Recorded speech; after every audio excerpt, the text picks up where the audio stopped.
పేషెంట్కి నొప్పి లేకుండా మత్తిచ్చిన తర్వాత ఆపరేషన్ అయిపోయిన తర్వాత ఆపరేషన్ టైంలో కూడాను ఎటువంటి ఇబ్బంది కలగకుండా, ఎందుకంటే ప్రాణాలతో చెలగాటం ఆపరేషన్ అంటే కడుపు కోస్తారు, బ్రెయిన్ కోస్తారు, హార్ట్ కోస్తారు. హార్ట్ ఇక్కడ నుంచి ఇక్కడ వరకు కోస్తారు. కోసిన తర్వాత లోపలన్నీ ఆపరేషన్ చేసేటప్పుడు మత్తిస్తున్నాం అంటే పెద్ద ఆపరేషన్స్కి రెస్పిరేషన్స్ ఆపేస్తాం, ఊపిరి ఆపేస్తాం. కొన్ని హార్ట్ సర్జరీస్లో హార్ట్ని ఆపేస్తాం. హార్ట్ మీద సర్జరీ చేయాలంటే హార్ట్ ఇట్లా కొట్టుకుంటుంటే ఎట్లా సర్జరీ చేస్తారు, చేయరు, హార్ట్ని ఆపుతాం. అనస్థీషియాలో ప్రాబ్లం వచ్చిందంటే మ్యాక్సిమం 30 seconds సరిపోతాడు వెయిట్. నువ్వు 30 seconds రియాక్ట్ కాకుండా. ఎప్పుడైనా కానీ సర్జరీ, పెద్ద సర్జరీ చేస్తాం, చిన్న సర్జరీ చేస్తాం, టక్కని రెస్పిరేషన్ ఆగిపోద్ది, టక్కున హార్ట్ ఆగిపోద్ది. హార్ట్ని మళ్ళీ నువ్వు సర్జరీ అన్నది మనిషిని కొయ్యడము, లోపలికి పోయడము, ఒకటి తీసేయడము, కొత్తది పెట్టడము, కుట్టడం, ఇవన్నీ ఇంకా ఏ ప్రాబ్లం అయినా రావచ్చు. ఆ ప్రాబ్లంలో ఆ పేషెంట్ ప్రాణాలన్నీ కూడా నీకు 30 secondsలోనే ఉంటాయి. అనస్థీషియా డాక్టర్కి 30 సెకండ్లలో నువ్వు రియాక్ట్ అయ్యావా, పేషెంట్ బతుకుతులా తెలుసు.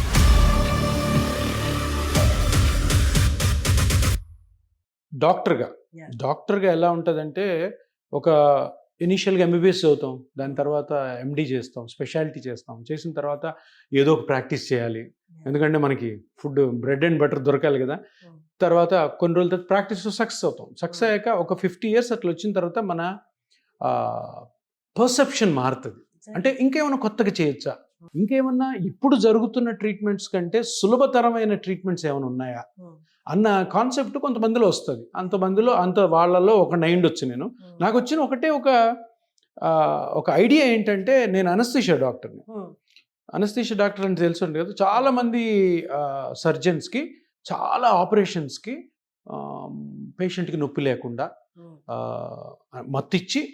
మత్తిచ్చిన తర్వాత ఆపరేషన్ అయిపోయిన తర్వాత ఆపరేషన్ టైంలో కూడాను ఎటువంటి ఇబ్బంది కలగకుండా, ఎందుకంటే ప్రాణాలతో చెలగాటం ఆపరేషన్ అంటే కడుపు కోస్తారు, బ్రెయిన్ కోస్తారు, హార్ట్ కోస్తారు, కుట్టుతారు లోపల. సో ఆ పని ఏదైతే సర్జన్ చేస్తున్నాడో ఆ టైం అంతా కూడా పేషెంట్ని హ్యాపీగా ఉంచి, హ్యాపీగా అంటే ఈ పెయిన్ ఫీల్ కాకుండా heart rate, respirations, kidney function, liver function, ఇతరత్ర అన్ని ఫంక్షన్స్ కూడా కరెక్ట్గా ఉండేటట్టు చూసి, సర్జరీ అయిపోయి కుట్లు వేసిన తర్వాత మళ్ళీ రికవర్ చేయాలి. రికవర్ చేసిన తర్వాత నొప్పి ఉండకూడదు మళ్ళీ. ఇప్పుడు హార్ట్ ఇక్కడ నుంచి ఇక్కడ వరకు కోస్తారు, కోసిన తర్వాత లోపలన్నీ బైపాస్ చేసిన తర్వాత మళ్ళీ హార్ట్ని క్లోజ్ చేస్తారు. చేసిన తర్వాత మత్తు నుంచి రికవరీ చేయాలి. రికవరీ చేసిన తర్వాత ఆయన వైటల్స్ అంటే బ్లడ్ ప్రెషరు, తర్వాత పల్స్ రేటు, రెస్పిరేషన్స్ అన్ని మళ్ళీ తీసుకురావాలి. ఆపరేషన్ చేసేటప్పుడు మత్తు ఇస్తున్నాం అంటే పెద్ద ఆపరేషన్స్కి రెస్పిరేషన్స్ ఆపేస్తాం, ఊపిరి ఆపేస్తాం, ఊపిరి ఉండదు, ఓన్లీ హార్ట్ కొట్టుకుంటుంటుంది. కొన్ని హార్ట్ సర్జరీస్లో హార్ట్ని ఆపేస్తాం.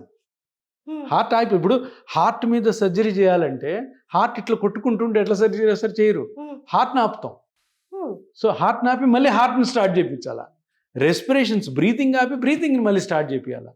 సో ఇంత ఉంటుంది అనస్థీషియా డాక్టర్. అందుకే డాక్టర్ అంటే దేవుళ్ళు అన్న పదం ఊరికే రాలేదేమో. పర్టికులర్గా ఇక్కడ ఇంపార్టెన్స్ జనాలకి తెలియని డాక్టర్ ఎవరంటే అనస్థీషియా డాక్టర్.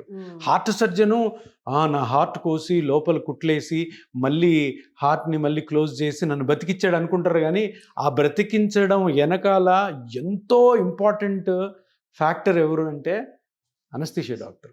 తెలియదు చాలా మంది జనాలకి, తెలియాలి కూడా అందరికీ. ఎందుకంటే ఇక్కడ నేను చెప్పాను కదా, ఇప్పుడు పేషెంట్గా మనం ఆపరేషన్ థియేటర్కి వెళ్తాం, మామూలుగా వెళ్తాం, నీకు నొప్పి లేకుండా చేయడం, నీ భయం లేకుండా చేయడం, నొప్పి లేకుండా మత్తి ఇవ్వడం, మత్తి ఇచ్చిన తర్వాత ఇంకా సర్జన్స్ ఇంకా వాళ్ళు ఇష్టం వచ్చినట్టు కోతలు ఉంటాయి కదా, ఇది కోయడం, అది కోయడం, అది కుట్టడం, ఇది కుట్టడం, ఇదంతా అయినప్పుడు నీకు తెలియకుండా చూసుకోవాలి.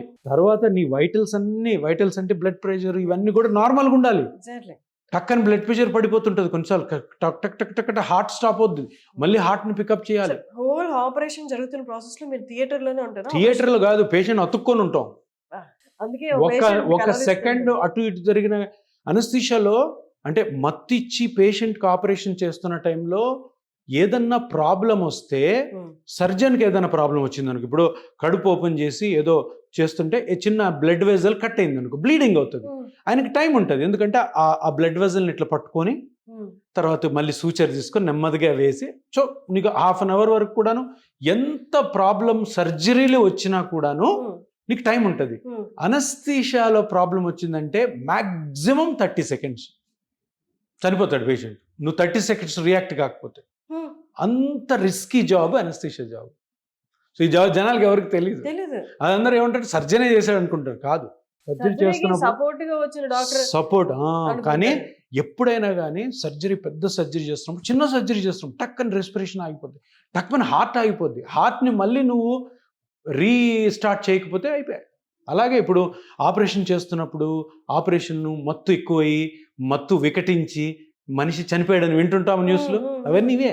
కొన్ని ఎట్లా జరుగుతాయంటే, ఇప్పుడు సర్జరీ అన్నది మనిషిని కొయ్యడము, లోపలికి పోయడము, ఒకటి తీసేయడము, కొత్తది పెట్టడము, కుట్టడం, ఇవన్నీ. దీంట్లో ఏ ప్రాబ్లం అన్నా రావచ్చు. ఆ ప్రాబ్లంలో ఆ పేషెంట్ ప్రాణాలన్నీ కూడా నీకు 30 సెకండ్స్లోనే ఉంటాయి. సర్జన్కి ఒక అరగంట వరకు ఉండొచ్చు. అనస్థీషియా డాక్టర్కి 30 సెకండ్లలో నువ్వు రియాక్ట్ అయ్యావా, పేషెంట్ బతుకుతలే చచ్చిపోతాడు. అనస్థీషియా అంత vital department, speciality and medical. చాలా మంది తెలియదు, వీళ్ళందరూ బిహైండ్ ద సీన్స్ ఉంటారు.